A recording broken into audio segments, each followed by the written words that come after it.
तमाम नाराजगी का दौर चल रहा है और आपके चेहरे पर वही पुरानी मुस्कान नजर आ रही है। नहीं नहीं, मैं तो बधाई दूंगा जिस समुदाय का मैं संघर्ष कर रहा था उन्हें संवैधानिक हिस्सा दिलाने के लिए और राजनीति में हिस्सेदारी दिलाने के लिए। और हर 15 दिन में एक मंत्री समूह की बैठक होती है।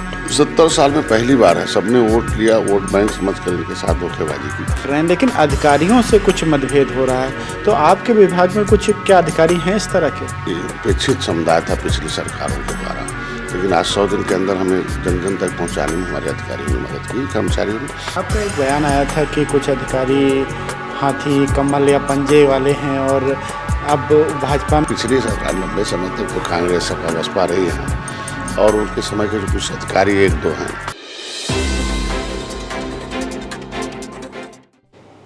नमस्कार, मेरा नाम है चंद्रमणि शुक्ला और आप देख रहे हैं द लीडर हिंदी। इस वक्त हमारे साथ हैं उत्तर प्रदेश सरकार के कैबिनेट मंत्री और निषाद पार्टी के राष्ट्रीय अध्यक्ष डॉक्टर संजय निषाद जी। निषाद जी, तमाम नाराजगी का दौर चल रहा है और आपके चेहरे पर वही पुरानी मुस्कान नज़र आ रही है। इस मुस्कुरान के पीछे कोई नाराजगी है?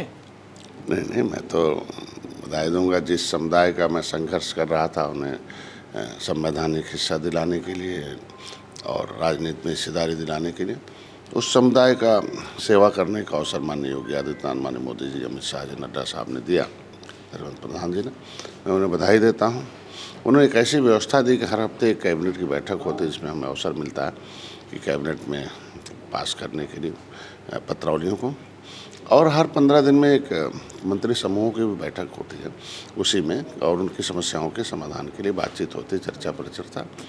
और लगभग 100 दिन में जो काम मिला, लक्ष्य मिला था, उसे 100% पूरा किया। और 100 दिन में सारे मंत्रियों ने, सारे विभागों ने उसका जो सहयोग किया उसे मैं बधाई देता हूँ। और आज के दिन में जो भी हमारे प्रधानमंत्री जी ने पहली बार है कि इस मछुआ समुदाय के लिए 20,000 करोड़ रुपया अलॉट किया। 10,000 करोड़, 11,000 कोस्टल के लिए, 9,000 इनलैंड के लिए किया।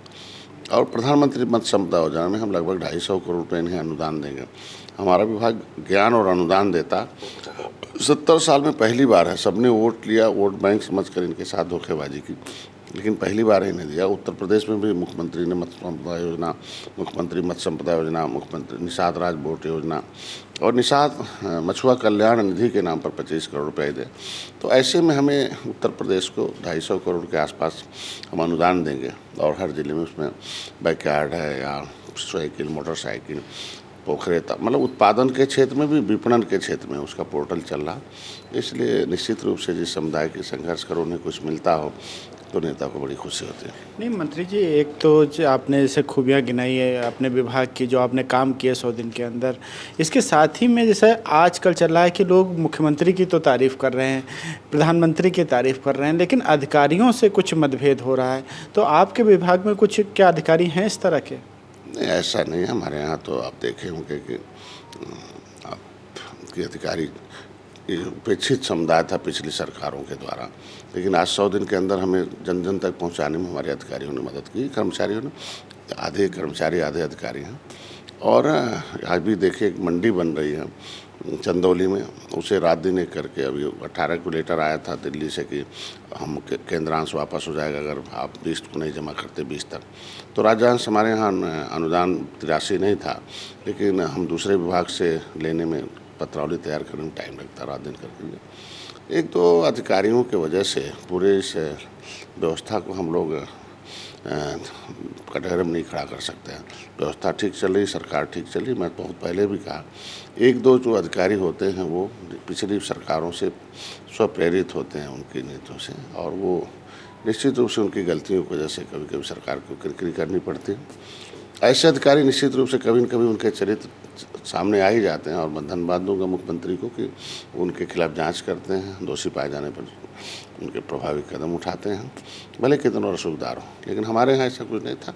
एक दो ट्रांसफ़र ऐसे थे जो लोगों की इच्छाएं थी, कर्मचारियों की, कि हम एक अपनी जगह पर कुछ बीमारी है, कुछ और है, उसमें मैंने अधिकारी को बोल दिया था, उन्होंने कर दिया। ऐसी कोई दिक्कत नहीं हमारे यहाँ। आपका एक बयान आया था कि कुछ अधिकारी हाथी कमल या पंजे वाले हैं और अब भाजपा में, तो वो क्या बयान था और किस परिप्रेक्ष्य में आपने बोला था? वो इसलिए क्या कि पिछली सरकार लंबे समय तक तो कांग्रेस सपा बसपा रही यहाँ, और उनके समय के जो कुछ अधिकारी एक दो हैं तो जिनकी भाई अगर सरकार के मंशा के अनुरूप आप काम नहीं कर रहे हैं, विरुद्ध काम कर रहे हैं, तो क्या माना जाएगा? पिछली वही हाथी साइकिल, अंदर से हाथी साइकिल पंजा है, बाहर से कमल आप हैं। तो ऐसे लोगों तो निश्चित रूप से एक समय आता है कि जो चरित्र बाहर आता है और उस पर कार्रवाई होती है, और धन्यवाद मुख्यमंत्री जी ऐसे लोगों को चिन्हित भी करते हैं, कार्रवाई भी करते हैं। आज एक खबर चल रही है कि ओम प्रकाश राजभर जी को वायु श्रेणी की सुरक्षा दे दी गई है।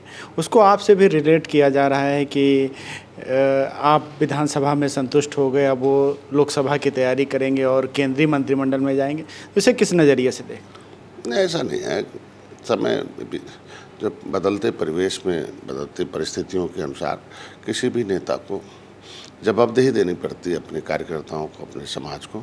ऐसे जवाबदेही में लोगों को अपनी नीतियों में, अपने उद्देश्य में, अपने उसमें परिवर्तन करना पड़ता है। भाई समाज को न्याय दिलाना है, समाज को हिस्से दिलाने से भाई सत्ता ही सुख दे सकती है, सत्ता ही समाज को न्याय दे सकती है, सत्ता ही सस्ते में समस्याओं का समाधान कर सकती है। ऐसे में अगर माननीय ओम प्रकाश जी हमारा समर्थन कर रहे हैं और माननीय मुर्मू जी के उसमें आए, मैं उन्हें बधाई दूंगा, धन्यवाद दूंगा। और हमारी सरकार है, कोई भी व्यक्ति न्याय मांगता है, सुरक्षा मांगता है, और तो निश्चित रूप से हम सरकार का हमारे धर्म बनता है कि उसे सुरक्षा भी दे और न्याय भी दे। अगर उन्हें सुरक्षा प्रोवाइड किया तो अच्छी बात है। और निश्चित रूप से हम तो ओम प्रकाश भाई से पहले भी कहा कि भाई जय श्री राम और जय निषाद राज बुला रहे हैं और ओम प्रकाश भाई गा रहे हैं, आना चाहिए उन्हें, और आके साथ मिलकर 2024 में माननीय जो देश के कीर्तिमान स्थापित किया माननीय मोदी जी ने, कि जो जनता के तरफ चिंता की है, गरीबों की चिंता की, हर जाति, हर धर्म और समुदाय की चिंता की, अब बिना भेदभाव के सभी नीतियों को धरातल पर लाने में हमारी सरकार ने भी, हमारे योगी आदित्यनाथ ने भी अपना योगदान दिया। तो ऐसे में अगर राजभर भाई आ रहे हैं तो मैं उनका स्वागत करता हूँ। अगर लोकसभा चुनाव की बात हो ही रही है तो क्या कुछ अभी से योजना बनाई गई? आप गठबंधन में हैं तो कुछ महत्वपूर्ण योजनाएं बनाई गई हों कि 24 के लिए इस तरह से तैयारी करनी? निश्चित रूप से जो जनता उपेक्षित थी सदियों से, पिछली सरकारों से उदासीन थी, उपेक्षित थी, उनके साथ भेदभाव हो रहा था, ऐसे समुदाय के बीच में जाकर उन्हें जोड़ना, उनकी नीतियों योजनाओं के बारे में बताना, उसे प्रभावी ढंग से उनको दिलाना, उनको भी विकास की मुख्यधारा में लाना, उनके भी जीवन में स्वास्थ्य, शिक्षा, रोजगार में हिस्सेदारी दिलाना, ये पहली कदम है। और भारतीय जनता पार्टी एनडीए जो है इस पर एक प्रभावी कदम उठा रही है और काम कर रही है कि जहाँ हम हार गए हों, जिस बूथों पर तीसरे नंबर पर रहे हों, तो ऐसे में हम उन जगहों पर ये पता करने की क्या रहा, क्या कमी रही कि वो हमारे साथ नहीं है, उसे देखा जाएगा, उस कमियों को दूर किया जाएगा, फिर से उससे हम लोग उस बूथ को आगे लाएंगे और जो हमारे भी है उसे और भी आगे लाएंगे। तो मतलब हम लोग में सरकार सबके लिए है। अगर हम कुछ जगहों पर नहीं समझा पा रहे हैं तो आज हमके अवसर है समझा कर उसे एनडीए की विचारधारा से जोड़ने का काम किया। जी, एक महत्वपूर्ण सवाल और पूछना था कि आपको जब विधानसभा चुनाव में हारी हुई सीटें दे दी गई थी, तो क्या लोकसभा में कुछ इस तरह से तो नहीं बनना है? देखिए, हम लोग तो 403 पर लड़े थे। नहीं, 403 पे तो लड़े थे, पर जो आप सिंबल पे लड़ रहे थे उसमें अधिकतर हारी हुई सीटें थी। दी नहीं थी उन्होंने, हमने ली थी। अच्छा। इसलिए दी थी कि एक तो हमारे समुदाय, हमारी पार्टी की संख्या वहाँ अधिक है और भारतीय जनता पार्टी कुछ वोटों से रह जाती थी, तो किसी कारण हम अगर लड़ते हैं तो और जो मान लीजिए नहीं भारतीय जनता पार्टी वोट दे सकता, लेकिन निषाद पार्टी को देने के लिए तैयार था। ऐसी सीटें हमने ले ली और निश्चित रूप से उसे विजय प्राप्त किया, इतिहास भी रचा। नहीं, अब जब राजभर जी आ रहे हैं तो सीटों को लेकर कुछ ऐसा उम्मीद जताई जा रही है, राजभर जी आ रहे हैं, अभी कुछ कंफर्म नहीं है, लेकिन तो कुछ सीटों को लेकर हंगामा तो होगा ही। नहीं, कुछ नहीं, हम लोग 80 पर 80 जीतेंगे। और देखिए, भारतीय जनता बड़े भाई हैं, छोटे भाई का ख्याल रखते हैं। आपने देखा होगा कि जिस तरीके से भारतीय जनता पार्टी ने अपनी सीटों के लिए प्रचार प्रसार किया था तन मन धन से, उसी तरीके से निषाद पार्टी की भी सीटों का भी प्रचार प्रसार किया था, तभी हम उस 15 में से हम 11 सीटें जीत पाए। और इतिहास में जो हमारी हुई कभी नहीं भारतीय जनता पार्टी जीत पाती थी। हम दोनों जो मिल के एनडीए मिलकर उससे लड़ी, तो आगे भी हम लोग 80 की 80 सीटों को उत्तर प्रदेश में विजय प्राप्त करेंगे। ये धन्यवाद हमसे बात करने के लिए। तो ये थे उत्तर प्रदेश सरकार के कैबिनेट मंत्री संजय निषाद जी, जिन्होंने साफ तौर से बताया कि अगर इस समय की बात करें, मौजूदा वक्त की, तो किसी बात की उनके अंदर नाराज़गी नहीं है और अगर विभाग में कुछ हो रहा है तो वो अपने आप से ठीक कर ले रहे हैं। वहीं अगर बात करें लोकसभा चुनाव की, तो लोकसभा चुनाव को लेकर भी उन्होंने स्पष्ट किया कि अगर ओम प्रकाश राजभर आ रहे हैं गठबंधन में तो उनका स्वागत है और वो साथ मिलकर 80 की 80 सीटें जीतेंगे। लखनऊ से आयुष के साथ चंद्रमणि शुक्ला, द लीडर हिंदी।